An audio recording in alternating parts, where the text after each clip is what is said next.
এক পোস্টারই বরবাদ। আপনারা গতকালকার থেকে দেখতেছেন যে শাকিব খানের বরবাদ ছবির এই যে প্রথম যে পোস্টারটা বেরোলো, মানে মোশন পোস্টারটা বেরোলো, এটা নিয়ে গতকালকের থেকে অনেক অনেক ভিডিও লোকালি তৈরি হয়েছে। এই বাংলাদেশি লোকাল যারা আমরা আছি তারা তো করছি, যারা শাকিবের ফ্যান আছে তারা করছে, যারা শাকিবকে পছন্দ করে না তারাও করছে, এবং যারা শাকিবিয়ান আছে তারাও করছে, প্রচুর ভিউ হচ্ছে। কিন্তু আপনি যদি লক্ষ্য করে দেখেন যে দেশের বাইরেও অনেক কন্টেন্ট ক্রিয়েটররা এই যে পোস্টারটা যেটা রিলিজ হলো গতকালকে, এটা নিয়েও ভিডিও করছে, রিয়াকশন দিচ্ছে। আমরা দেখেছি বন্ধুরা যে এর আগে যখন তুফান রিলিজ হয়েছিল, বা তুফান রিলিজের আগে যখন তুফানের টিজার, তুফানের গান, এগুলো নিয়ে প্রচুর প্রচুর ভিডিও বাংলাদেশের বাইরে থেকেও বহু মানুষ করেছে, বহু ইউটিউবাররা করেছে, বহু ব্লগাররা করেছে, এবং প্রচুর ভিউ হয়েছে। আচ্ছা, এইগুলো দেখলে কি মনে হয় না যে শাকিব খানের একটা ফ্যান বেজ আছে? শাকিব খানকে যদি মানুষ পছন্দই না করে, শাকিব খানের এই কন্টেন্টগুলো যদি মানুষ নাই বা দেখে, তাহলে মানুষ কেন বানায়? আমরা তো আরো অনেক আর্টিস্টের, আমি কারো নাম ধরে বলতে চাই না, বিভিন্ন সময় বিভিন্ন ধরনের টিজার দেখি, ট্রেলার দেখি, গান দেখি। বুকে হাত দিয়ে বলেন তো, আপনারা যারা শাকিব হেটার্স আছেন, কয়জন আর্টিস্টের এই সমস্ত গান, টিজার বা ট্রেলার নিয়ে বাংলাদেশের বাইরে বিভিন্ন ইউটিউবাররা কন্টেন্ট করেন না? কেন করেন না? এর জবাব আপনারা নিজেরাও জানেন। বিকজ আপনার সেই পরিচিত আর্টিস্টটি হয়তো বা তাদের কাছে ততটুকু পরিচিত নয় যতটুকু শাকিব খান এখন বহির্বিশ্ব পরিচিত হয়েছে। এবং সবচেয়ে বড় কথা হলো, শাকিব খানের কন্টেন্ট যে কন্টেন্ট ক্রিয়েটারই তৈরি করে, তার এখানে ভিউ হয়। কারণ একটা কথা ভুললে চলবে না, যে কন্টেন্ট ক্রিয়েটাররা কন্টেন্ট তৈরি করে তার দর্শকের জন্য, দেখার জন্য। কন্টেন্ট চললেই সেই কন্টেন্ট ক্রিয়েটারের সব দিকে বেনিফিট, সাবস্ক্রাইবার বাড়ে, ফলোয়ার বাড়ে, টাকা পয়সা পাওয়া যায়, ইউটিউব বা ফেসবুকের অ্যালগরিদমে তার একটা অবস্থান হয়, এর জন্য তারা করে। এই যে কালকে যে কন্টেন্টটা বেরিয়েছে, এরপরে কত শত কন্টেন্ট যে তৈরি হয়েছে তার কোনো হিসাব নাই। আমি বারবারই বলছি, লোকাল পিপলরা তো করছেনই, এক একজন 3-4টে করে করছেন। সেই কন্টেন্টটা আসার আগ থেকে কখন আসবে, কটার সময় আসবে, কবে আসবে, এগুলো নিয়ে তো কন্টেন্ট হয়েছে প্রচুর লোকালি। তখন কিন্তু বাইরের যারা কন্টেন্ট ক্রিয়েটার আছে তারা কোনো মন্তব্য করেনি। কিন্তু বের হবার পর সমস্ত কন্টেন্ট ক্রিয়েটাররা সারা বিশ্বে যারা ছড়িয়ে আছেন, যারা শাকিব খানকে চেনেন, যারা ইউটিউব কন্টেন্ট তৈরি করেন, শাকিবিয়ানদের জন্য হোক আর শাকিব ভক্তদের জন্য হোক বা বাংলাদেশিদের জন্য হোক, তারা সবাই নড়ে চড়ে বসেছে। কত ধরনের কন্টেন্ট যে হয়েছে, আপনি যদি দেখতে থাকেন তাহলে আপনার দিন চলে যাবে, কন্টেন্ট শেষ হবে না। এক একজন এক একভাবে এলাবোরেশন করছে। তবে সবচেয়ে মজার কথা হলো, একজন কন্টেন্ট ক্রিয়েটারও নেগেটিভ কথা বলেনি। দুই একজন বলেছেন আজিজের লুকের সাথে মিলের সেই এনিমেল ছবিতে, দুই একজন বলেছেন এইটা ভালো হয়নি, ওইটা ভালো হয়নি, কিন্তু প্রশংসার পাল্লা ভারী ছিল।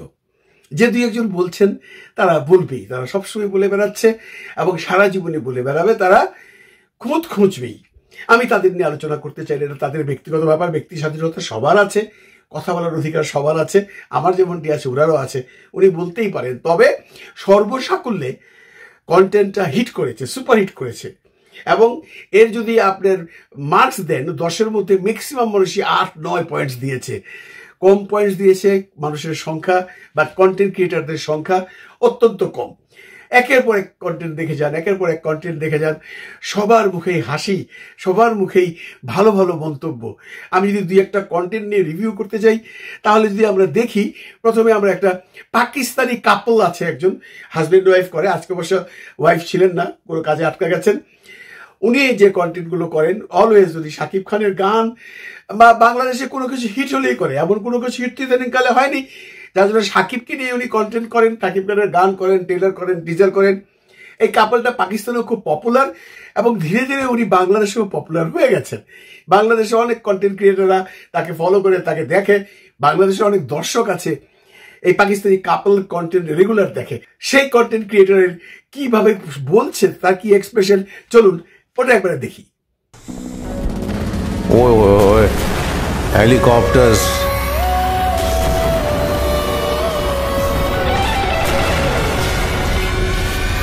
ओए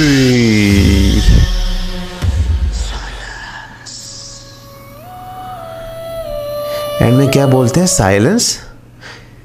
एक बार फिर देख लेते यार, बड़ा ही मैं क्या बोलूँ, कमाल था। Let's start. ये सारा हेलीकॉप्टर्स आ रहे हैं, आग लगी हुई है और एकदम से आएंगे ना शकीब खान। ओह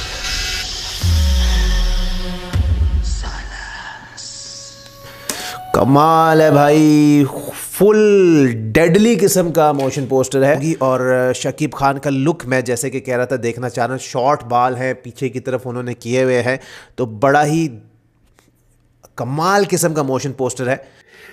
শুধু পাকিস্তানি নয়, ভারতের অনেক অনেক কন্টেন্ট ক্রিয়েটর এটা নিয়ে কন্টেন্ট করেছে। আমি এখন দেখব পশ্চিমবঙ্গের একজন বাঙালি কন্টেন্ট ক্রিয়েটর আছেন, তার চ্যানেলের নাম গ্রিন ডায়েরি। উনি ইদানিং বেশ কন্টেন্ট করে শাকিবকে নিয়ে বা বাংলাদেশের সিনেমা নিয়ে বা সিনেমা ভিত্তিক কলকাতার সিনেমা নিয়েও করে, বাংলাদেশের সিনেমা নিয়েও করে, শাকিব খানেরটাও করে, নিষিদ্ধটাও সে করেছে। এই গ্রিন ডায়েরির ভদ্রলোক রেগুলার কন্টেন্ট করে এবং ওনার কন্টেন্টগুলো আমার দেখতে খুব ভালো লাগে। আমি রেগুলার তার কন্টেন্টগুলো দেখে থাকি। উনি কি বলে দেখি। উনি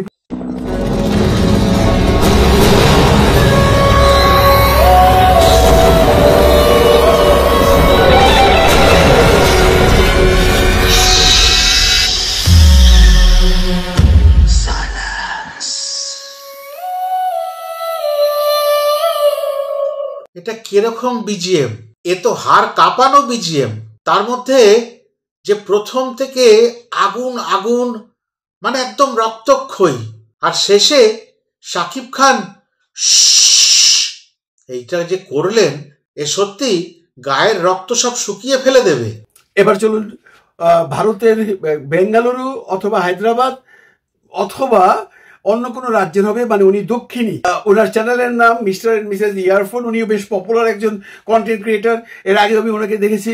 উনিও আজকে এই শাকিব খানের এই পোস্টার নিয়ে সুন্দর একটা কমেন্ট করেছেন, সুন্দর একটা কন্টেন্ট করেছেন। চলুন এবার দেখি মিস্টার এন্ড মিসেস ইয়ারফোনের কন্টেন্টটা।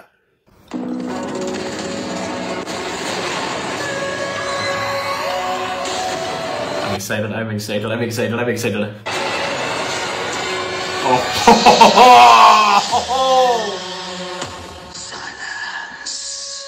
Silence. Okay. This, but whatever I saw, it was amazing. लेकिन वो silence वाला word किसने बोला?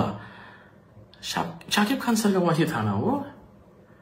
I don't know, लेकिन the look is looking stunning. Rolls Royce गाड़ी है, full on blood filled Rolls Royce गाड़ी। लगता है कि एक गैंगस्टर फिल्म होने वाला है। I like his hairstyle, haircut बहुत अच्छा है, and he's looking super handsome. বন্ধুরা, আমার জানা মতে আমি যতগুলো কন্টেন্ট দেখেছি, অনেক কন্টেন্ট দেখেছি, অনেকের কন্টেন্টেরই আমি রিভিউ করতে পারতাম বা অনেকের কন্টেন্টের কিছু কিছু অংশ আপনাদের দেখাতে পারতাম, কিন্তু সেই দেখাতে গেলে দিন চলে যাবে, সারা রাত চলে যাবে, কারণ এত কন্টেন্ট হয়েছে এটা নিয়ে। এখন শুধু ভাবছি একটি পোস্টারে যদি এরকম বরবাদ হয়ে যায় তারপর সামনে কি হবে। আমরা দেখেছি তো অনেকেই অনেক কিছু বাজারে ছেড়েছেন অ্যাড করার জন্য। কাদেরটা কতটুকু চলছে, কাদেরটা নিয়ে কতটুকু আলোচনা হচ্ছে, আমি সেই প্রসঙ্গে নাই বা গেলাম। এখন কেউ যদি এটা নিয়ে আলোচনা করতে না চায় তাহলে কাউকে কিছু বলার নেই। যার যার ব্যক্তিগত ব্যাপার। যে কন্টেন্ট ক্রিয়েটারটা একটি কন্টেন্ট তৈরি করে সেটা তার মন থেকে করে, সেটা তার অনেক হিসেব কিতাব আছে যে আমি এতক্ষণ বকবক করবো, কতজন লোক দেখবে, আদৌ দেখবে কিনা, না দেখলে তো আমার শ্রমটাই বৃথা হয়ে যায়, আমি দুটো পয়সা পাবো কিনা। অনেকের কন্টেন্টই হয় বাংলাদেশে, আমাদের এখানে অনেক সিনেমাই হয়, কিন্তু কারো সিনেমা নিয়ে, কারো সিনেমার ট্রেলার টিজার বা কোনো কিছু নিয়ে এত আলোচনা দেশের বাইরে খুব কম হয়। আপনারা দেখেছেন, আমি চ্যালেঞ্জ দিয়ে বলতে পারি শাকিবেরটা যেমন করে হয় তেমন করে কারো কন্টেন্টই বিশ্বজুড়ে মানুষ দেখে না। এটা শাকিবের একটা জয়, এটা শাকিবের প্রতি তার ভক্তদের ভালোবাসা এবং সেই ভালোবাসার নিরিখে কন্টেন্ট ক্রিয়েটারদের ভালোবাসা। আমরা চাইবো বাংলাদেশের সবার ছবি এরকম বিভিন্নভাবে কন্টেন্টগুলো সারা বিশ্বে ছড়িয়ে পড়ুক। এখন কতটুকু ছড়াবে বা কতটুকু ছড়াবে না টোটালি ডিপেন্ড করছে সেই কন্টেন্ট ক্রিয়েটারের উপর। আমার আপনার কিছুই করার নেই। আমরা যেটা দেখব সেটাই আমরা বলবো। আমরা দেখেছি শাকিবের এই কন্টেন্ট নিয়ে, এই পোস্টার নিয়ে অনেক কন্টেন্ট হয়েছে, তাই আমি কন্টেন্ট বানাচ্ছি। আজকে যদি অন্য কোনো আর্টিস্টের কোনো কন্টেন্ট নিয়ে কোনো রকম বিদেশের বাড়িতে কেউ কন্টেন্ট তৈরি করতো, আমি অবভিয়াসলি তারটাও বানাতাম। এনিওয়ে, আবারও বলছি, একটি পোস্টার সব বরবাদ করে দিল। দেখা যাক সামনে আবার কি আসছে। এরপর সব কথার শেষ কথা হলো সিনেমাটা যেন শেষাবধি ভালো হয়, সিনেমায় যেন মানুষ গিয়ে সিনেমাটা দেখে উপভোগ করতে পারে এবং 10টা মানুষকে বলতে পারে, যা একটা ছবি দেখায় বা কি বানাইছে শাকিব খান। এই ডায়লগটা আসলেই আপনার সাকসেস। ভালো থাকবেন সবাই, ভালো রাখবেন সবাইকে। খোদা হাফেজ।